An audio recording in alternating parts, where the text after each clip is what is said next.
আসসালামু আলাইকুম। আজকে আমরা জানবো শ্রীলঙ্কা দেশ সম্পর্কে। আপনি যদি আমার চ্যানেলে নতুন হয়ে থাকেন, প্লিজ চ্যানেলটি সাবস্ক্রাইব করে দিন এবং পাশে থাকা বেল আইকনে ক্লিক করে দিন। শ্রীলঙ্কা একটি দ্বীপরাষ্ট্র যা ভারত মহাসাগরে অবস্থিত, ভারতের দক্ষিণ পূর্বে।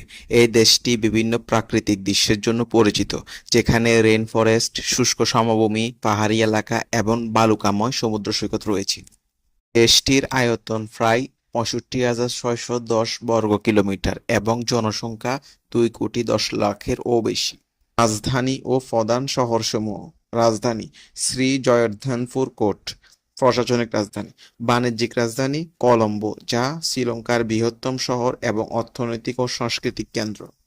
ভাষা: সরকারি ভাষা সিংহলি এবং তামিল। সংযোগকারী ভাষা ইংরেজি। শিক্ষার ক্ষেত্রে ব্যাপকভাবে ব্যবহৃত হয়। ইতিহাস ও সংস্কৃতি: প্রাচীন ইতিহাস: শ্রীলঙ্কার ইতিহাস ২৫০০ বছরেরও বেশি পুরনো।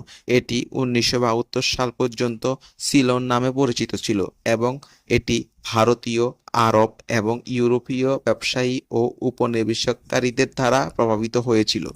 সাংস্কৃতিক ঐতিহ্য: দেশটি প্রধানত বৌদ্ধ ধর্মাবলম্বী এবং সংস্কৃতি বৌদ্ধ ঐতিহ্য দ্বারা গভীরভাবে প্রভাবিত, তবে হিন্দু, খ্রিস্টান এবং ইসলাম ধর্ম প্রচলিত আছে। অর্থনীতি: কৃষি, চা, রাবার এবং নারকেল প্রধান রপ্তানি পণ্য। শ্রীলঙ্কা বিশ্বের অন্যতম প্রধান চা উৎপাদক দেশ। পর্যটন: প্রাচীন নগরী, বন্যপ্রাণী এবং সমুদ্র সৈকতের জন্য পর্যটন শ্রীলঙ্কার অর্থনীতিতে বড় অবদান রাখে। বস্ত্র ও পোশাক শিল্প: বস্ত্র ও পোশাক শিল্প আরেকটি প্রধান খাত যা রপ্তানির উল্লেখযোগ্য ভূমিকা পালন করে। পর্যটন কেন্দ্রসমূহ: ১.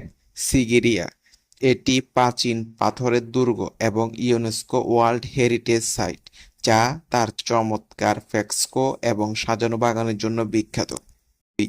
টেম্পল অব দ্য টুথ, ক্যান্ডিতে অবস্থিত। এই মন্দিরে বৌদ্ধের দাঁতের পবিত্র দন্ত রয়েছে এবং এটি একটি প্রধান তীর্থস্থান। ৩. গল ফোর্ট, এটি ইউনেস্কো ওয়ার্ল্ড হেরিটেজ সাইট। এই ঐতিহাসিক দুর্গটি পর্তুগিজরা নির্মাণ করে এবং ডাচরা সম্প্রসারণ করে। ৪. ইয়েলা ন্যাশনাল পার্ক, বন্যপ্রাণীর জন্য বিখ্যাত, যেখানে চিতা, হাতি এবং বিভিন্ন প্রজাতির পাখি রয়েছে। আদমস পিক, একটি পবিত্র পাহাড় যেখানে শীর্ষে একটি পদচিহ্ন আকারের চিহ্ন রয়েছে, যা বৌদ্ধ, হিন্দু, মুসলিম এবং খ্রিস্টানদের কাছে পূজনীয়। ৬. অনুরাধাপুরা এবং পোলোনারুয়া, প্রাচীন রাজধানী যেখানে ভালোভাবে সংরক্ষিত ধ্বংসাবশেষ, স্তূপ এবং মন্দির রয়েছে। প্রচলিত খাবারসমূহ: রাইস এন্ড কারি, শ্রীলঙ্কার প্রধান খাবার, যা বিভিন্ন সবজি, মাছ বা মাংসের কারি সহ পরিবেশন করা হয়। হপার্স, এক ধরনের প্যানকেক বা ফার্মেন্টেড চালের মিশ্রণ ও নারকেলের দুধ দিয়ে তৈরি, একটি ভাজা ডিম বা কারির সাথে পরিবেশন করা হয়। কুর্টু রুটি, একটি জনপ্রিয় স্ট্রিট ফুড যা শাকসবজি, ডিম এবং মাংসের সাথে রুটি কুচি দিয়ে ভাজা হয়। ল্যাম্পাইস, ডাচ প্রভাবিত একটি ডিশ যা কলাপাতা মোড়ানো চাল এবং অন্যান্য উপকরণ ব্রেক করে তৈরি করা হয়। কোকোনাট সাম্বল, একটি মশলাদার চাটনি যা পোড়ানো নারকেল, মরিচ এবং লেবু দিয়ে তৈরি করা হয়, যা ভাতের সাথে পরিবেশন করা হয়। উৎসব: সিংহল ও তামিল নববর্ষ এপ্রিল মাসে উদযাপিত হয়। এটি সিংহলি ও তামিল ক্যালেন্ডারে ঐতিহ্যগত নববর্ষ। বৌদ্ধ পূর্ণিমা, মে মাসে বৌদ্ধ ধর্মের উৎসব পালন করা হয়, যা বৌদ্ধের জন্ম, বোধিলাভ এবং মহাপরিনির্বাণ উদযাপন করা হয়।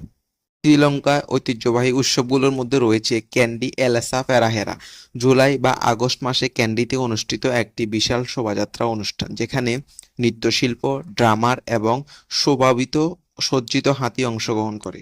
শিক্ষা ব্যবস্থা: মৌলিক শিক্ষা: শ্রীলঙ্কায় শিক্ষা বাধ্যতামূলক এবং বিনামূল্যে প্রাথমিক থেকে উচ্চ মাধ্যমিক পর্যায় পর্যন্ত। দেশের শিক্ষার হার দক্ষিণ এশিয়ার মধ্যে সবচেয়ে বেশি, প্রায় ৯৫%। স্বাস্থ্যসেবা: সরকারি স্বাস্থ্যসেবা: শ্রীলঙ্কায় স্বাস্থ্যসেবা প্রাথমিকভাবে সরকারের মাধ্যমে প্রদান করা হয় এবং বেশিরভাগ স্বাস্থ্যসেবা পরিষেবা বিনামূল্য। আয়ুর্বেদিক চিকিৎসা: দেশের প্রাচীন আয়ুর্বেদিক চিকিৎসা পদ্ধতি এখনও প্রচলিত এবং তা ব্যাপকভাবে ব্যবহৃত হয়। প্রকল্প ও উন্নয়ন: ১. মেগা সিটি প্রকল্প, কলম্বো ফোর্ট সিটি প্রকল্প, যা শ্রীলঙ্কা অর্থনীতি প্রধান চালিকা শক্তি হিসাবে ব্যবহৃত হচ্ছে। এটি একটি নতুন ব্যবসা এবং বাণিজ্যিক কেন্দ্র হিসাবেও গড়ে তোলা হচ্ছে। শ্রীলঙ্কা মহাসাগর অর্থনীতি। শ্রীলঙ্কা তার অবস্থানগত অবস্থানকে কাজে লাগিয়ে মহাসাগর অর্থনীতি বিকাশে মনোযোগ দিচ্ছে, বিশেষ করে সামুদ্রিক পরিবহন, মৎস্য এবং পর্যটন খাতে। আকর্ষণীয় তথ্যসমূহ: ১. জীববৈচিত্র্য। শ্রীলঙ্কা বিশ্বের অন্যতম বৈচিত্র্যময় হটস্পট, যেখানে অনেক স্থানীয় প্রজাতি রয়েছে। ২. ক্রিকেট। শ্রীলঙ্কার সবচেয়ে জনপ্রিয় খেলা ক্রিকেট, যেখানে জাতীয় দল ১৯৯৬ সালে ক্রিকেট বিশ্বকাপ জিতেছিল। ৩. চা বাগান। শ্রীলঙ্কা তার সিলন চায়ের জন্য বিখ্যাত, বিশেষ করে নুয়ারা এলিয়ার কেন্দ্রীয় পাহাড়ে সুন্দর চা বাগান রয়েছে। ৪. রত্নপাথর। শ্রীলঙ্কা তার রত্নপাথর, বিশেষ করে নীলক্রান্ত মণির জন্য বিখ্যাত। পরিবেশ ও প্রাকৃতিক সম্পদ। ১. বৃষ্টিপাত এবং জলবায়ু। শ্রীলঙ্কা গ্রীষ্মমণ্ডলীয় জলবায়ু রয়েছে, যেখানে সারা বছর ব্যাপক বৃষ্টিপাত হয়। দেশের কেন্দ্রীয় পাহাড়ি এলাকায় সবচেয়ে বেশি বৃষ্টিপাত হয়। ২. প্রাকৃতিক সম্পদ। শ্রীলঙ্কা প্রাকৃতিক সম্পদ যেমন রত্নপাথর, চা, রাবার এবং নারিকেলের জন্য বিখ্যাত। এছাড়াও দেশের সমুদ্র তীরবর্তী এলাকায় প্রাকৃতিক গ্যাস মজুত রয়েছে, যা শ্রীলঙ্কাকে আরও বেশি সমৃদ্ধশালী করবে। প্লিজ চ্যানেলটি সাবস্ক্রাইব করে দিন এবং পাশে থাকা বেল আইকনে ক্লিক করে দিন।